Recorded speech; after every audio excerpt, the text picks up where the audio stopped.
This week on episode 287 of the Cinema Psycho Show, we are coming to you straight from the 2023 Erie Horror Fest to discuss the Evil Dead franchise. A film franchise that not only launched the careers of Sam Raimi and Bruce Campbell, but gave us all the best example of how to tell a perfect cabin-in-the-woods horror story. Oh, goody, goody, here it comes. Welcome to the Cinema Psycho Show. You are interested in the unknown, the mysterious, the unexplainable. That is why you are here. Oh my God, don't stop now! With your hosts, Ryan, John, and Elaine.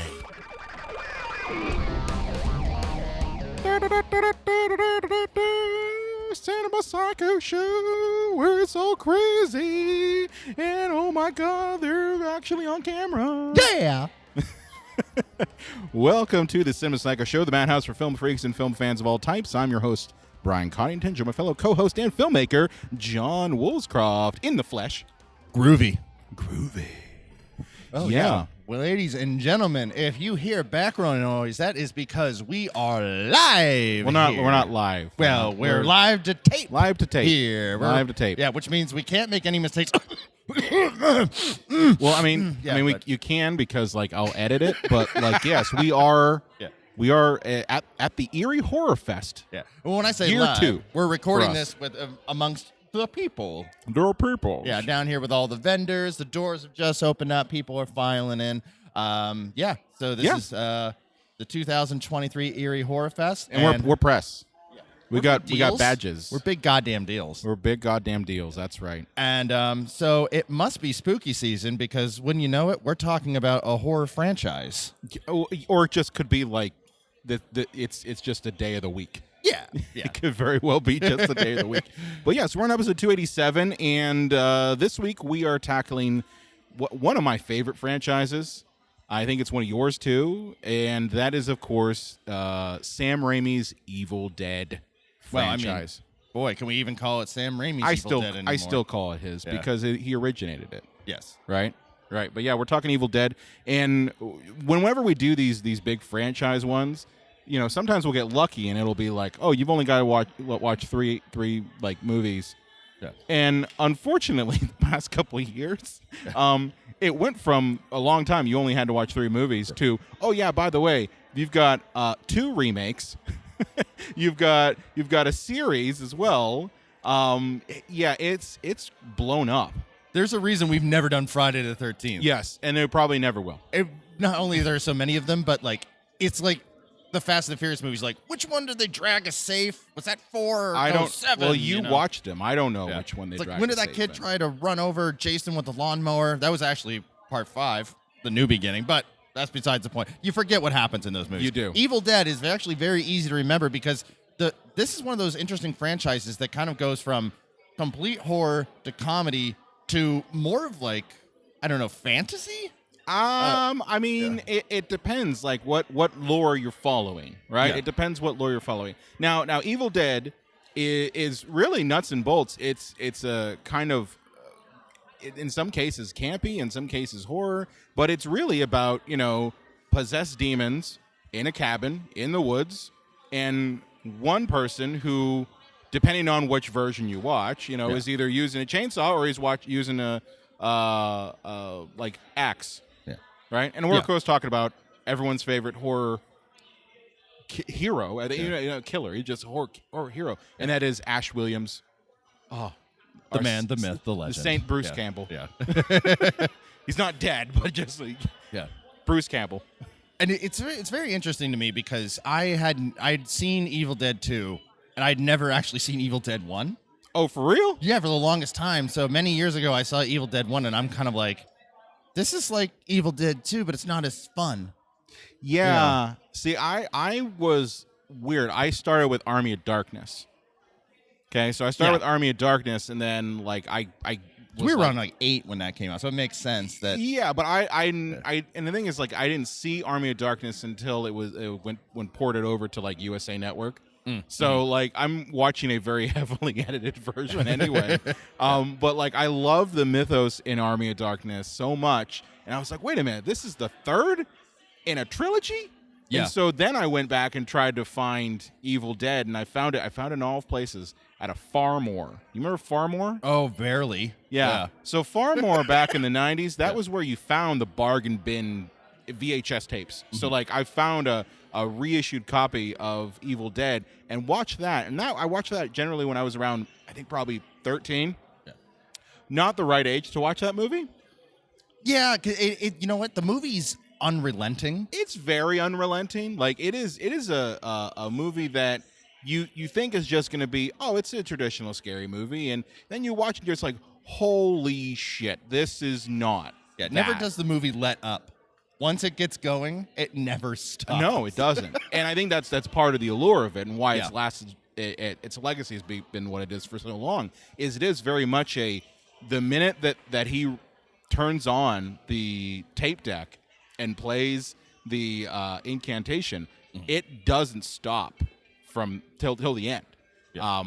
But the story of Evil Dead actually predates that movie, the first movie, and that is Sam Raimi's original film, Within the Woods. Now, have you ever seen Within the Woods? I have not. I'm aware of it. I've not seen it. So Within the Woods it's a student film that Sam Raimi did that basically is the proto version of Evil Dead. And you can find it online. I found it on YouTube. And it's basically a rip of this movie that is very like degraded. It's a degraded like VHS copy, basically. Yeah. Somebody transferred a VHS. Yes. It's like Yeah. the Star Wars holiday special. It very much is. Yeah. So like this version has Ash it's honestly kind of similar to Evil Dead 2 in that Ash is obviously the main character in this, but he's the one who gets possessed and he kind of, starts going after people. And they change a little bit of the mythos of it because it's not a book. It's like an incantation dealing with Native American tribes. So there's like that sort of thing that's not very. I wouldn't do that, and I'm glad they changed it for the actual film. But if you watch it, like Bruce Campbell has like the effects makeup on. I think that was one of the reasons why he didn't want to do that in the first Evil Dead, is because he hated the process of putting on the special effects makeup. Meanwhile, all the shit this man goes through in this franchise. I know, right? I know. But yeah, that movie kind of served as the proto version of this, and it features a lot of the same actors that ended up being in the first movie. So what's nice about that, and why I mention it, is that if you're an indie filmmaker and you're just making shorts, look at the trajectory of Evil Dead going from a short experimental college film to then a feature, then a sequel, remake. remake. I know. But that whole path, I look at it as like, if I'm an indie filmmaker, that's kind of my blueprint. Yeah. Because he clearly used that short film to generate the buzz, generate the funding that then went into the first Evil Dead. So let me get this straight. He made a college film so that he could make a feature film. Yes. And then he could remake that feature film so he could then make the film he always wanted. Well, you know why he had to remake it, right? No. He remade it because of rights issues. Okay. I thought it was just because he's like, oh, now I've got a whole lot more money. No, it was rights issues. Okay. It was a matter of like the rights for the first movie. And I've heard this from a lot of filmmakers that go through a similar thing where like they catch their big break and they partner with people who've like have unscrupulous or they're kind of like, they're not like on the up and up. Yeah. And it ends up screwing them over. Yeah. Like that's the sort of thing. So it's almost like the Chucky franchise has that issue where you remember back in the day, like you could only get like the first Child's Play on DVD, but like if you had a box set of the other Chucky movies, it didn't come with the first one because someone owned the rights to it. So like that's kind of the deal here, is that Raimi didn't have like complete control over the rights from the first movie, so he had to remake the movie basically to be it. Yeah. And for anybody that says like, oh, this is just a sequel to, why would Ash go back in the woods? He wouldn't. Yeah. He wouldn't ever go back in the woods. I saw an interview with Bruce where they said like, he's asked like, is this a sequel or is this a remake? And he says yes.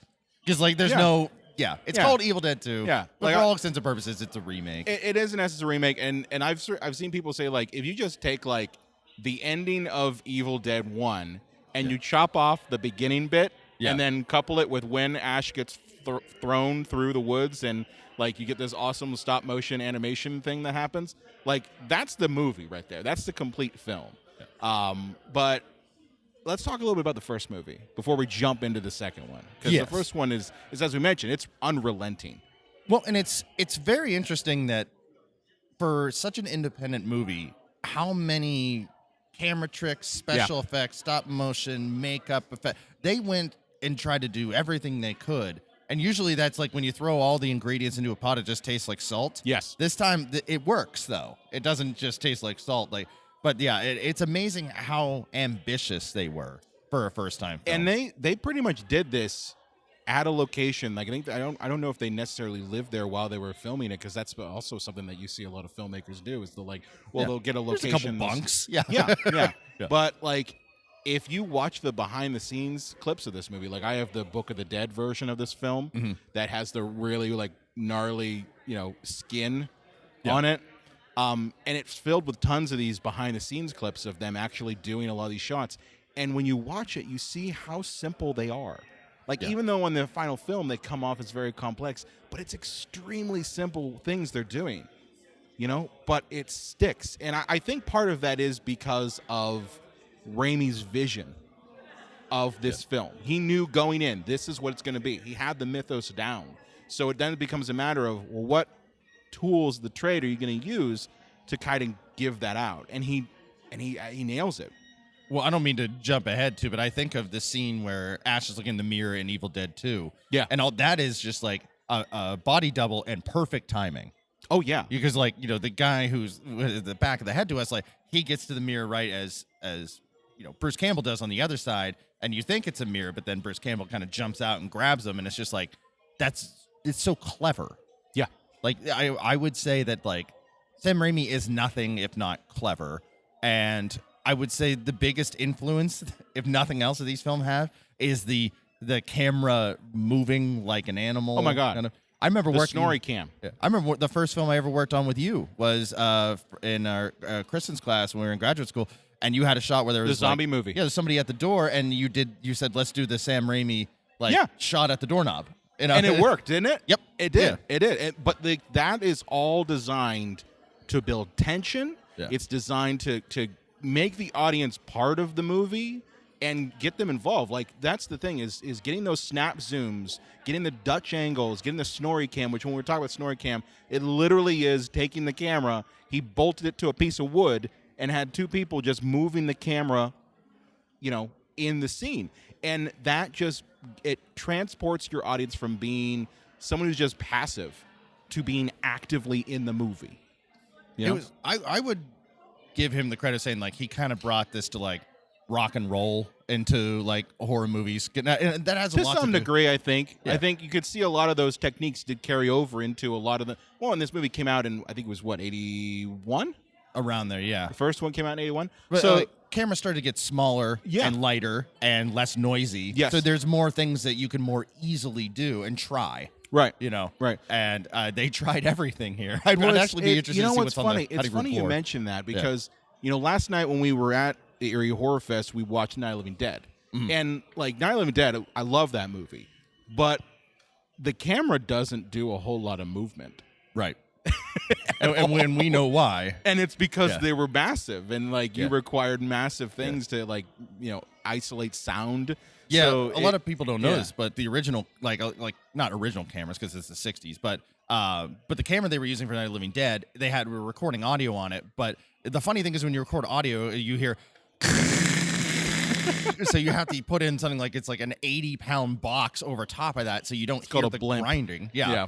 And so you're not really moving that camera all too easily. Yeah, but it's something I noticed that's what kind of differentiates, a movie that's kind of the same vein, right? Like, obviously like in Evil Dead, they're not zombies more or less, they're possessed people. Yeah.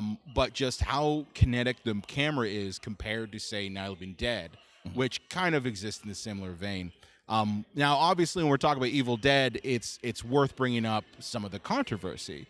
And you're someone who kind of uses this moniker all the time of video nasties. Now, Evil Dead has a distinction of being one of the movies in the video nasties. Do you want to explain what the video nasties were? Yeah. Oh, well, bloody hell. It was a thing over in jolly good England where they decided that movies that were offensive for any reason in particular were considered nasties. They were the video nasties, and they would be banned or prohibited in any way possible, as this is not to have this filth reach our children in any way, shape, or form. Well, thank you very much.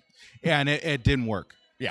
It only made people want to see these things even more. Heaven forbid, like, if you're told, like, hey, don't watch this thing, then what are you going to do? Go watch the thing. Well, see, I had the super old ass dad. I was like the kid that had the old dad. And he said, like, and when he was a kid in like the 50s in high school, they showed him like reefer, it'll kill you. Reefer madness, yes. Yeah, well, he and his friends all just went, "What the hell is reefer? I'm curious now. I want to try What is this thing? Yeah, Why- it's like they didn't even know what it was. Because when you give it a name like reefer, Yeah, that sounds like, oh, I want to try. yeah. Let's go try that. Yeah, now that we know it exists. That's like when when they named Surge. That's done for marketing's sake. That's so that I go like, I want to try some Surge, which we did. Why are there 4 Silent Night, Deadly Night sequels and a remake? It's because there was protests on the There first you go. one. Yeah. There you go. But I bring it up because this movie does feature some like really hardcore shit when it comes to violence, and when it comes to, honestly, I would say sexual violence. Yeah. Yeah. Sam Raimi don't give a fuck. He gives a fuck now. At the time, he did not, and he's honestly gone on record saying that he regretted including a scene which is colloquially being referred to now as the quote unquote tree rape scene. Yeah. Yeah. Yeah. Because there's nothing in these movies that isn't in some way evil. It's like, oh, look, there's a teapot. Oh, now it has teeth. And I mean, I know why he put that in there, Yeah. because, clearly when you're an indie filmmaker, you're starting out, the way that you're able to get an audience to go like talk about the movie is shock and awe. Yeah. So what's more shocking than that? In 1981, Little dendrophilia. Yeah. And like the sequence itself is really hard to watch. Like when I was 13, I first watched it, I was like, "Holy shit! I can't believe they're doing this." Yeah. And it's a very hard to watch scene, and it's something that I don't think I would include if I was making this movie. But it is something that people talk about it. But I think that and a number of the effects in this thing are why this movie was considered a video nasty for so long. Which, I don't know, let people make their own damn decisions. I agree with that. Yeah. I mean, I'm not telling anybody like, hey, don't go watch this because of it. Yeah. But I do bring it up because that's kind of what this movie, the first film, was really known for. And I think it's a lesson that going into Evil Dead 2, he took. Because that one was way more commercially successful than this first film. See, because the second one is, they really do lighten it up, even though it is as like unrelenting as the first one in terms of pace and just nonstop. But I do feel it's kind of like Hellraiser meets Looney Tunes. Just kind of like yeah, especially like right before the hillbillies show up. Yeah. Like right before the hillbillies show up. It is pretty much Looney Tunes. Well, it's Pee-wee's Playhouse. Like it really is. Like the lamps laughing, the animals on the wall are laughing, and of course, and that's one of the many times Bruce Campbell breaks the fourth wall because it's like, okay, we're going for everything. Yes. Here. Yeah. Let's throw everything against the wall and see what sticks. Yeah. Which is funny to say something sticks to the wall because Sam Raimi made Spider-Man. Yeah, I know. There you go. Well, let me ask you this: like before we kind of wrap up on Evil Dead 1, what is your favorite scene in that film? So actually for me, I'm not going to lie, it's just a never-ending barrage of imagery that it all kind of blends together. Yeah. Because I'm not a huge fan of Evil Dead 1. I really like Evil Dead 2. And weirdly, I don't even know if I consider Army of Darkness like in this franchise. Yes, it is. I mean, it is, certainly. It 100% is within it's in the franchise. I'm like, this is like a medieval comedy. Where did we get here? It's great. Yeah. It's awesome. It's what a sequel should be. Yes. Yes. It's like the Gremlins 2 or, where he's just like, go balls to the wall in a different direction. But, so yeah, I would just say that, like, I appreciate the first film more than I really enjoy it. Yeah. But, yeah. Is there one in particular that sticks out for you? So for me, the Cheryl transformation scene Yeah. is one that I look at as a filmmaker as a master class in building tension. Mm-hmm. Okay, so this scene, just for those of you who haven't seen Evil Dead 1, which shame on you, you should absolutely see it before you listen to a podcast about it. But the scene is after the tree rape. Okay, so in essence, in this in this film, that incident basically causes the possession. Yeah. Okay. And it's also like if you look down the line in later sequels, the most recent one, Evil Dead Rise, has a similar thing that happens. Yeah. But Cheryl, who's Ash's sister in the film, she gets through all the tree rape stuff and is sitting there playing cards. Well, she's not even playing cards. Her friends are like trying to be psychic and like pretend they're playing cards, and like they have this scene like, "Oh my god, you got it right." And clearly, the one friend is like full of shit, and just playing with her.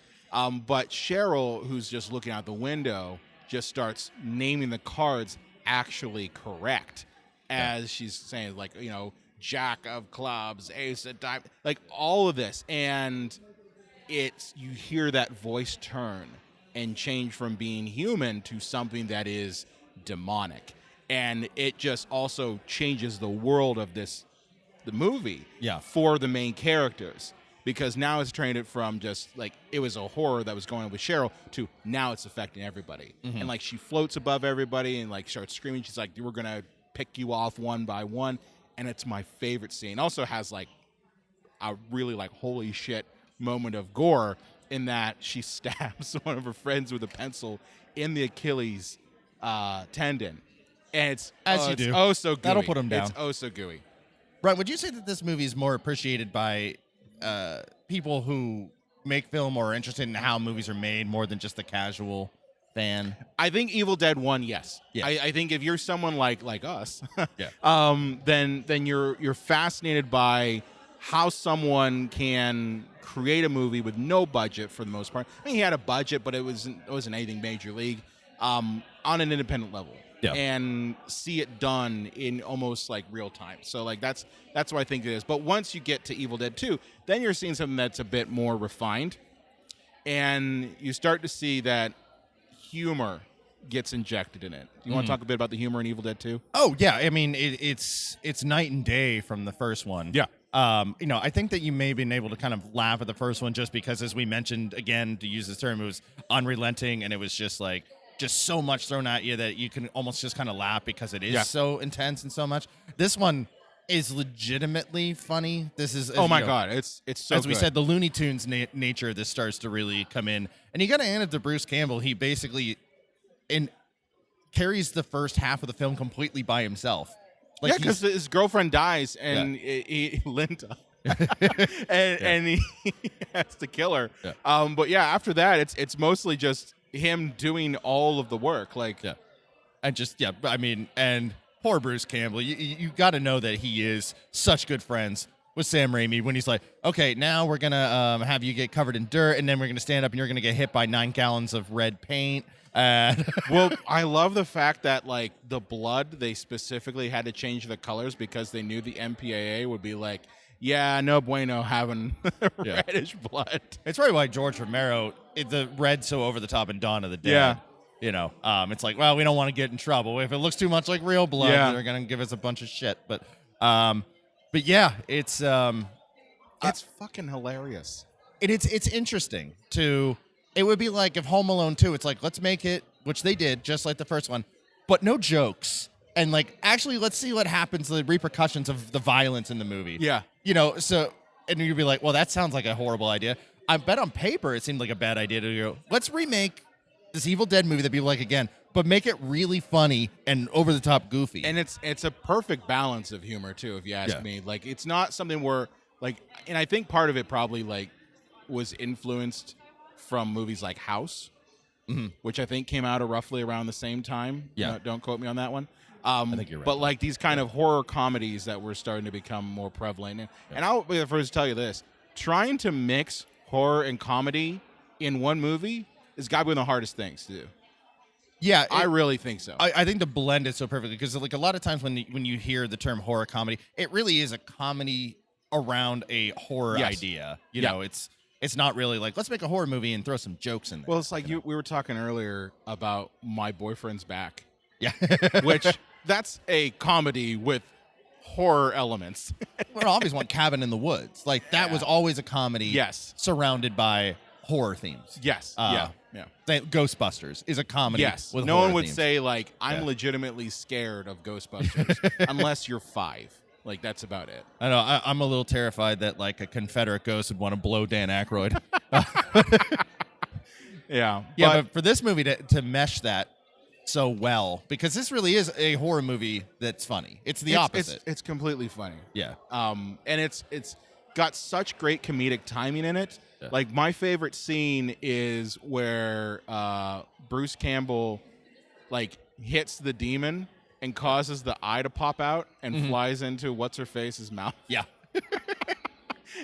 Just because it's so, and it's a gag that he does in almost every movie that's a Sam Raimi film, where you have the camera locked on the eyeball or whatever the hell it is, following it flying through the air and land somewhere. It happened in Spider-Man 2 with Doc Ock's tentacles, and he clearly does it here, and I love it. And of course, like in Evil Dead Rise, they homaged it with that film. But yeah, I gotta also talk. I think it's worth mentioning the physical comedy that Bruce Campbell goes through in this movie is insane. He breaks his back literally and figuratively. Well, like there's a scene where he's quite literally smashing his head with dishes, and he's clearly doing it in probably in reverse at some time. So reverse photography is being used, but like it's done so artfully well that it falls within the world that he's building, where at that moment his hand has been infected, and it makes that scene because of that physical comedy. If you didn't have that, if you just had someone whose hand was moving around, but with not having that, it wouldn't work. Do you think the tonal shift with this movie, people don't really mind it because a lot of people, unless they're big fans, have not even really seen Evil Dead 1? Halloween season rolls around and all the like independent movie theaters, they show Evil Dead 2. They don't show Evil Dead. It's true. You know. Well, I think part of it is because of the extreme nature of Evil Dead 1. I think if I'm a programmer for a theater and I've got a choice of, well, you've got this one that has some tree rape in it, and you've got this one that is a little bit more lighter, a little bit more comedy, I'm going to go with that one. Yeah. and I think that's kind of it. But I think the cinephiles, they will 100% appreciate it. But it's one of those things that for a public viewing, you kind of can't do it. Like it just won't work. So I think that's why like this one, Army of Darkness, those are the ones they go to. Yeah. You know? And I don't know if we want to just jump right to the end of Evil Dead 2, but basically he gets stuck in a time portal. Well, you're missing a couple things. One, you've got the Professor Nobi's wife who got possessed. She's in the fruit cellar, and when I mean she, I mean Ted Raimi. Sam Raimi's younger brother, because why not? There's someone in my fruit cellar. Yeah. And she, of course, has to transform and turn into like, the worst possible monster ever. Say, I'll swallow your soul, I'll swallow your soul, I'll swallow your soul. And then he says, swallow this. Boom. She was pretty hot, I'm not going to lie. Oh, okay. Yeah. But yeah, like as that's going on, the daughter is trying to open a portal to wherever the hell the evil's from, and he gets sucked down into the Middle Ages. Him and his Oldsmobile get sucked into the Middle Ages. You know what? Indiana Jones 5. I see you. I see what you did. See what you did. But I think that they had intended that was the end. Like they had intended we're not doing another one. I mean, how do you leave it on that? How do you? Yeah. you gotta follow up on that. Yeah, and that's honestly because like throughout the whole movie, you get this idea that the evil's been around for a long time. Yeah, and that there's even hints of like, oh, the Blue Man attacked the evil in medieval times, and you don't really get that that's Ash. Yeah, until he's wearing literally the exact same thing. But yeah, I mean, it transitions into Army of Darkness, which picks up right after the events of Evil Dead 2, and if you didn't like the humor in Evil Dead 2, get ready for even more humor in Army of Darkness. This is not a horror franchise It's anymore. not. No. I would easily show this to a 9-year-old. No, it is not a horror franchise at all. It is at this point pure comedy, and it's pure comedy gold in my opinion. And they really embrace the schlock that I didn't quite get at first. When he's like, "Give me some sugar, baby," I'm like, that's a horrible line. But then as I got older and wiser, I'm like, oh, it's supposed to be. It's supposed to be. Yeah. Everything in this, every gag, this is take the machismo elements of Ash Williams and dial it up to 11, because that's what this is. And I think we love that. Yeah. As fans of the franchise, we love those things. But I started with this one. I started with Army of Darkness and then went to the harder ones. Yeah, because Brian, as we said many times, him and I are the same age. Yeah. I'm 2 months older. You're 2 months older than me. And so we were 8 or 9 when this came out. Yeah. And so this it was no. This came out in 92. Okay. So we were 7. 7. Yeah. And it was there's a cool looking guy on the cover with a chainsaw arm, and there's skeletons, and it looks this medieval. It's I want to rent this movie. Oh yeah, I want to see this. Yeah. Yeah. Fuck yeah. This is, I love this movie so much. And the plot of it's kind of ridiculous. But that's okay. I mean, that's okay. That's fair to say for any of these movies. No, but even more so, the whole premise is that these two warring kingdoms are, interrupted by Ash Williams, who shows up and is, now chosen. He's the chosen one. Yeah. Well, he did fall out of the sky. He flew out of the sky. He's the chosen one. And he has a boomstick. Yeah. So he, kind of aligns himself with one kingdom.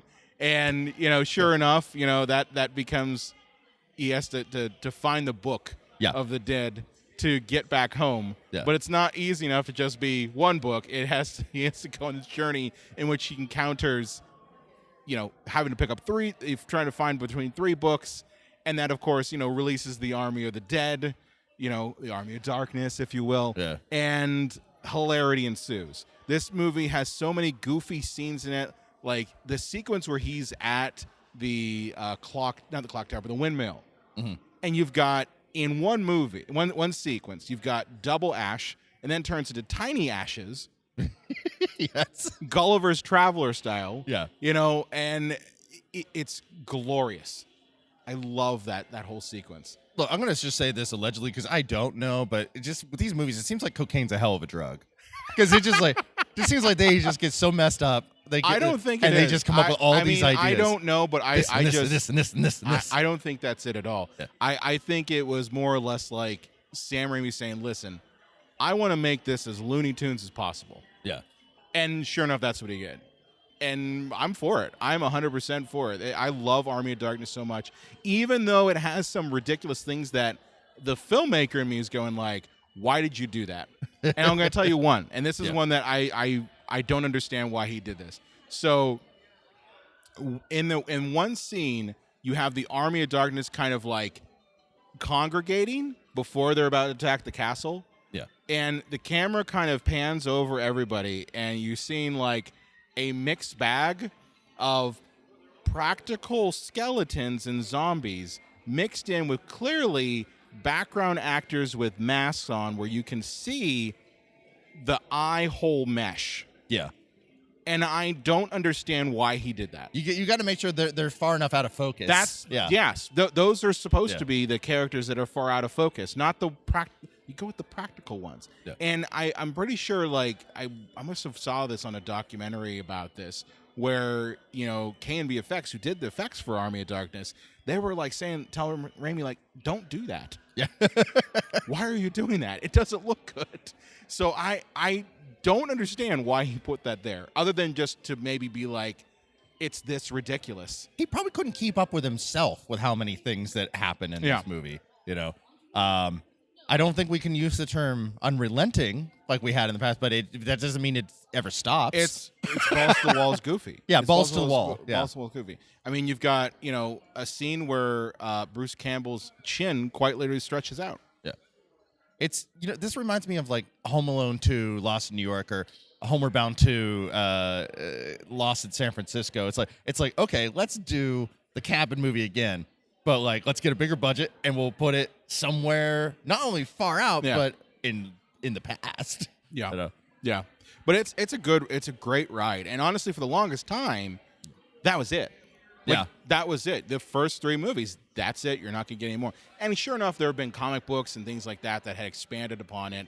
But it wasn't until early 2000s that, I think it was, 2013? Yeah. I think it was 2013. Yeah. That you got a new Evil Dead movie. Let's do it again, but with no fun or creativity. I don't hate it. I think I said this before. It's well enough made that it's hard to hate it. It's a movie by Fede Alvarez, I believe is his name. Yeah. But yeah, I don't hate the remake to Evil Dead. I know it's some people like really don't like. I know you don't really care for it as much as I do. Yeah. But I kind of look at it for what it is. Okay, so like think about the time that this movie came out. You had a lot of movies that were kind of either like found footage or CGI shit. Yeah. Like that was kind of the modus operandi. Because of Paranormal Activity. Because of Paranormal Activity. Yeah. So like you see a movie like Evil Dead come out and you have the director quite literally saying like, listen, this is all practical for the most part. And sure enough, it is. Yeah. Right? Like there's some CGI in this, but it's minimal. See, I don't understand. There are some people that are so dead set on doing everything practical. Like the best movies that still hold up are a combination of many things. Yeah. Like Jurassic Park is computers. It is practical. It's puppetry. Yeah. It's, tricking, people with camera tricks and things like that. So I don't live or die by, all the effects have to be practical because that's the way it was the first time around. Like, just do whatever is best. If it's CGI's best, yes, then do that. If it's practical, do that. But I think people go for the practical, and people, and especially horror fans, want the practical because we grew up with it. Right? Yeah. It's a nostalgia kick along with, kind of supporting the art form that is not nearly as prevalent as it used to be. Yeah. So, that's, I think, why people go for the practical. At least that's a selling point, because it tells me, the horror fan, like, oh, well, guess what? We're thinking of you. We're not just trying to crank out something that is cheaply made. Well, I think of one that has a really nice combo, and it's what we talked about just a couple minutes ago about comedy, but with horror elements, is Shaun of the Dead. Yes. Like, I remember, and like, are people even able to watch special features anymore now that everything's streaming? Can you even find things like that anymore? I mean, I've noticed this is that a lot of those special features, they get like pushed out to YouTube as publicity materials now. Okay. Yeah, it's like you see this combination of it. Like when I was watching the behind the scenes stuff of Shaun of the Dead, it's like, okay, we did this practically, but then we had to just do this little bit of compositing in post production to really bring it home. And I'm like, there you go. No, that's that is the balance. Yeah. And we've said that on this podcast before, is that the best movies, like The Mist, we've talked about that one. Yeah. They used a combination of practical and CGI. But the 2013 remake, I feel that it gets more of the vibe of the first film. Yeah. It gets more of that vibe. But yes, you're right. It is more dour. Well, here's where a guy like me is a pain in the ass, because like for a person like me, and I'm calling myself out, it's like it's damned if they do, damned if they don't. Yeah. If they tried to make it like Evil Dead 2, I'd have been like, oh, they're just copying Sam Raimi style. Yeah. But they went the opposite route, and I went, this is too different. So it's like a catch-22. Like, oh, you can't win. We're not going to please this asshole. Yeah. And you're not going to please you. Yeah. I saw that one in theaters. I don't know if you saw it in theaters. No, I saw like you rented it or something. Yeah, I saw it in theaters, and like it was a great time, and it was definitely much more hardcore. And I think that was partially done because people had in their heads still Army of Darkness. Mm-hmm. So I think there was a desire to try to take what was essentially originally a horror movie and try to return it to its roots. So that's why it was kind of rooted in more gore, more blood. Yeah. More horrific things. I mean, there are some scenes in this that I mean, I don't think they have the shock value of the tree rape scene, but they definitely like amp the gore factor up to 11. that are just out of the rush. Like the scene where she's cutting her tongue is something about cutting of the tongue that just is kind of hard to watch. Well, is it fair to say the most famous thing from this movie is when it's just raining blood? Yes. That's, yeah. Now, the mythos, I will say, does get kind of fucked up with this. I mean, that happened when you do this many sequels. Well, I know that, but like, and it's a point of contention I brought up when I've talked, just in passing, whenever people have talked to me about the Hellraiser reboot, I bring up my issues with the mythos changing.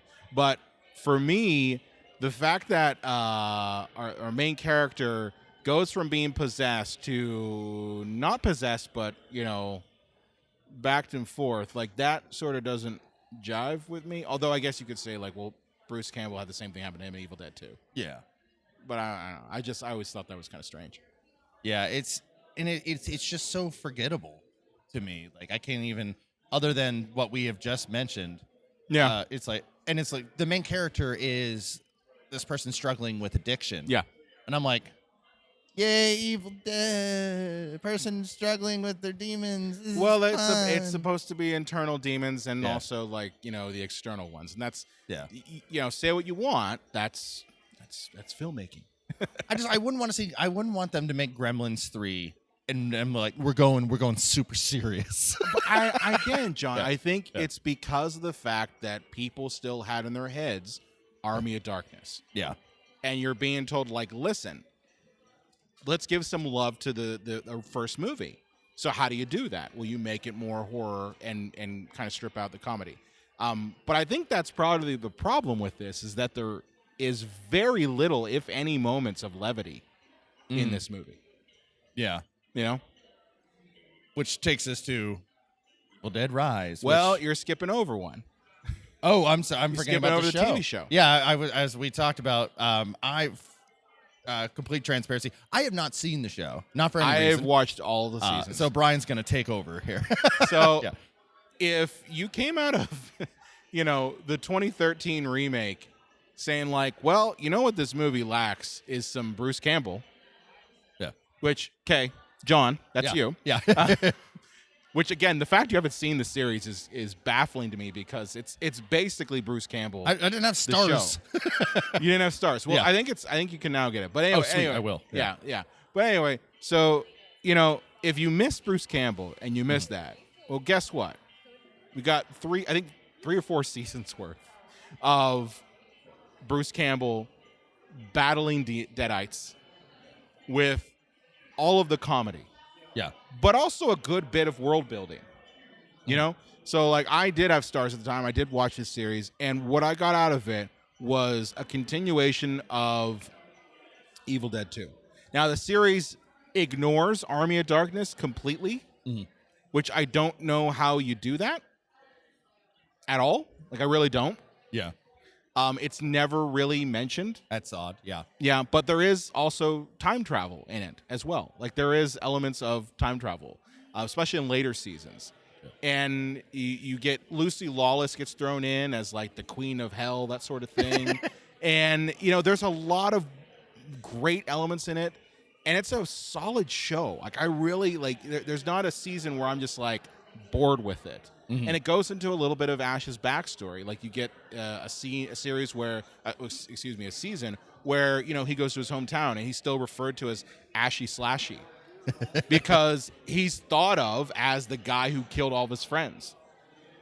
So you get to meet his dad, and you get a lot of backstory on Ash that you wouldn't have got in the original movies. Yeah. So it builds that world up more so than the movies ever intended. And from what I understand, they were primed to do more of these seasons, but it was on Starz.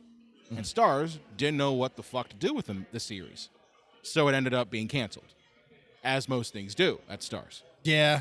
That was also another reason that I didn't know if I wanted to jump into it. It's like, Yeah. I hate when I hear that, like, really good shows get canceled. I'm like, I don't want to know if I want to get super invested in something that's just it's gonna be like Alf. Did he get taken by the government or not? It ended on a note that could have continued this thing on for another probably 2 seasons. I felt so. And without spoiling for you, he ends up in the future. Yeah, I that was spoiled for me. It just didn't like Which just doing I'm like, and preparation he's for got this. like like a hot future chick with him. Because of course he does. Groovy. And Yeah. he's got like I think he's got like a blaster arm, and he's got like a car that's a future car. So like it's like a Mad Max Thunderdome type deal. So like it ends on a perfect note that I'm like, you could continue this thing out for a good couple seasons. And I think that maybe is what my biggest problem was with Evil Dead 2013 and Evil Dead Rise, which I did enjoy Evil Dead Rise, but I think I was just missing Ash. In a lot of these movies, it's the villain that continues on, but they tried to replace Robert Englund in Nightmare on Street Part 2, and they went, wow, we were stupid. Fuck that. Yeah. Fuck that movie so much. This needs Robert Englund. One of needs these Freddy, days and we're it gonna needs have Robert. to. We're gonna these days we're gonna have to review that one. I know. Yeah. That's one that I'm gonna. We're gonna have to solo. That's a pantheon of utter shit right there. But yeah, you are right to a point. Is that Bruce Campbell has become so synonymous with Evil Dead that not having him there is something that can be felt. And I think for me, where you feel it is in the lack of comedy. Mm-hmm. Evil Dead Rise. I did a bonus review episode of it. Yeah. I personally loved it, and I loved it because of the fact that it returned a bit to that horror, but there were clearly moments in it where I'm just like, there are some funny things in it. Mm-hmm. And it's especially like if you like your horror movies bloody and gory like I do, and you like them where they don't pull punches, that's Evil Dead Rise. And it's also pulling punches in what's being said. Like, the mother character in that says some of the most horrific things I've ever heard someone say in a movie to her kids. And she's a fantastic actor. Oh, my God. Yeah. Absolutely. That's someone I'd love to interview. Just be like, so how did you get in that mindset to say, like, you scum-sucking children? Like, how did you get in that mindset there?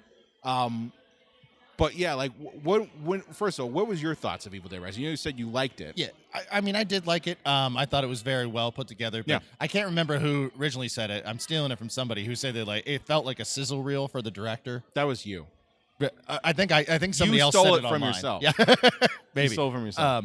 But and I felt that to be true. And the whole time watching it, I'm thinking to myself, this is cool that I've seen it before. That was neat, but I've seen it before. Yeah. The Necronomicon, I've seen it before. And it's, to me, I think just putting it somewhere other than a cabin doesn't make it unique enough. It seems like when you're out of ideas, like, let's put Jason in space, And it's like, what if we did Evil Dead, but not in a cabin? Right. What if it's in a high-rise building? And I'm like, okay, Right. does that make it unique enough? I mean, when I saw the trailer for it, I thought I was going to hate it. Mm-hmm. Because I'm just like, oh, here's this cash fucking grab. Well, that's why I didn't want to. Originally, I didn't go to the theater to see 2013 because I'm like, it's not Sam Raimi, it's not Bruce Campbell. Well, Sam Raimi did produce that one. Right.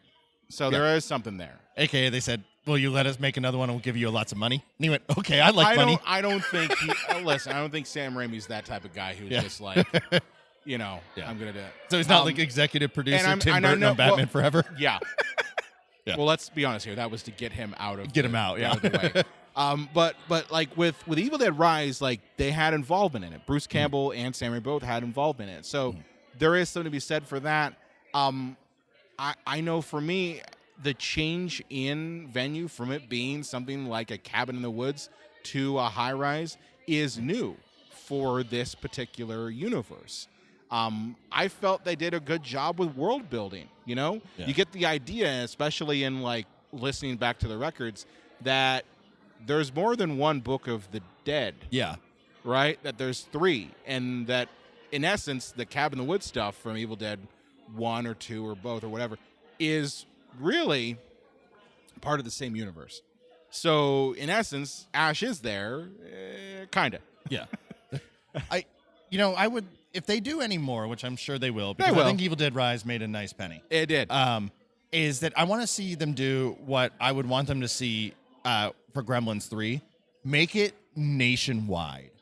Make it that there is Book of Deads are being open in like every coast And so it's like, okay. It's just like in the fucking military's getting involved. Yeah. It's not just one enclosed location. Just like, if with Gremlins 3, I want to see Gremlins in the White House. I want to see Gremlins. You basically want to see the next season of Stranger Things.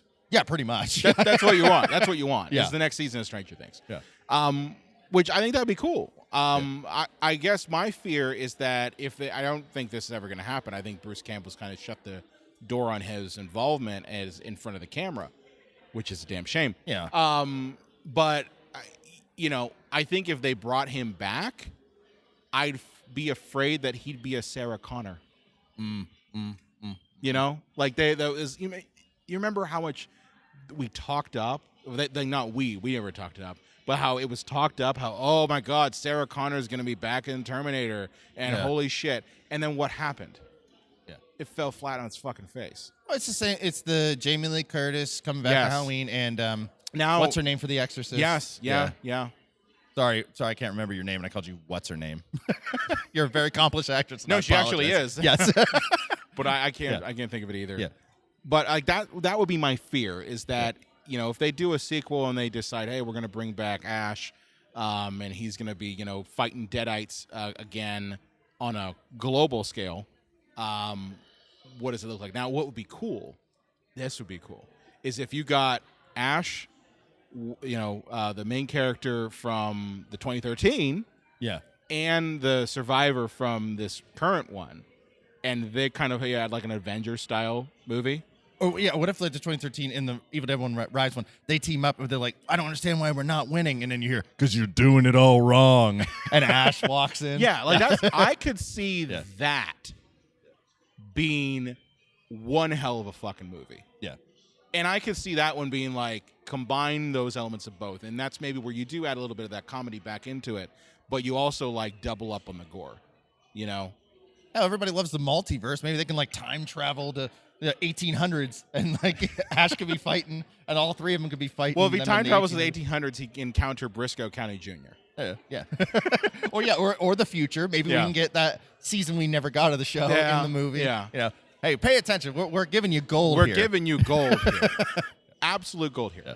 But I think the because of Evil Dead Rise, I think the franchise is in a good place. Mm-hmm.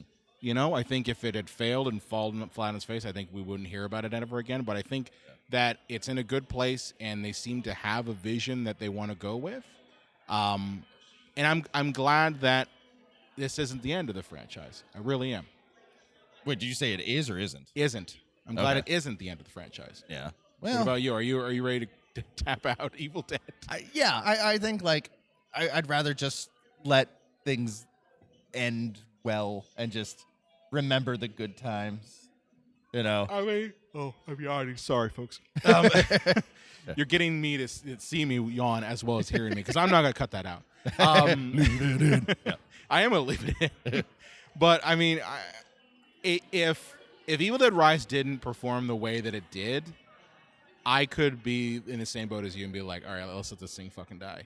Yeah. Because we've seen that how many times with, like, Terminator, especially Terminator. Yeah, just stop making Terminator Just stop, movies. Please. Yeah. I don't care how many more production companies buy up the rights and think that they've got the silver bullet to make the next T2. Yeah. It's not happening ever. But I just really think that because that movie did so well and gave us a different vision that still fits within the vein of what Evil Dead is, that it's in a good place.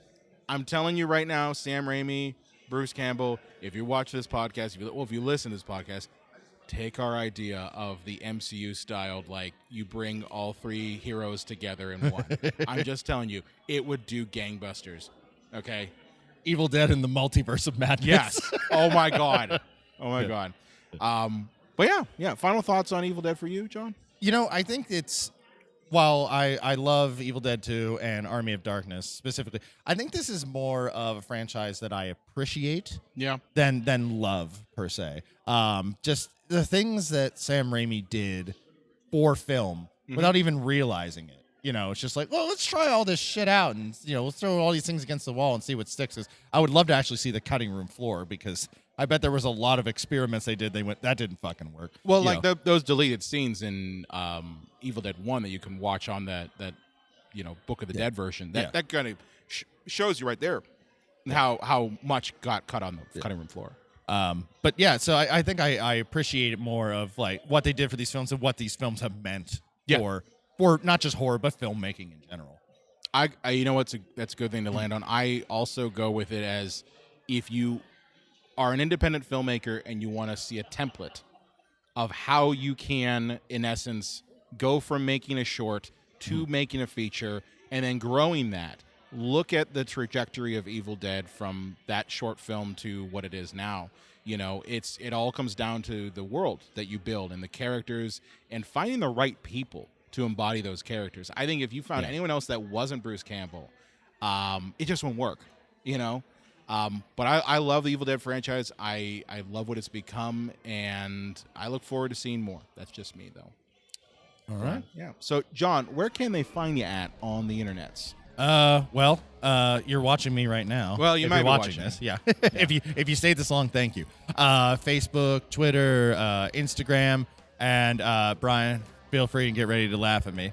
I have currently, because it's spooky season, shelved Dirty Harry till November. Oh, it's never going to come out. It's never going to come out. And when he's saying November, he's saying like November of 24. 25. Let's be fair. Yeah. 25. Okay. Yeah, because give it 2 years.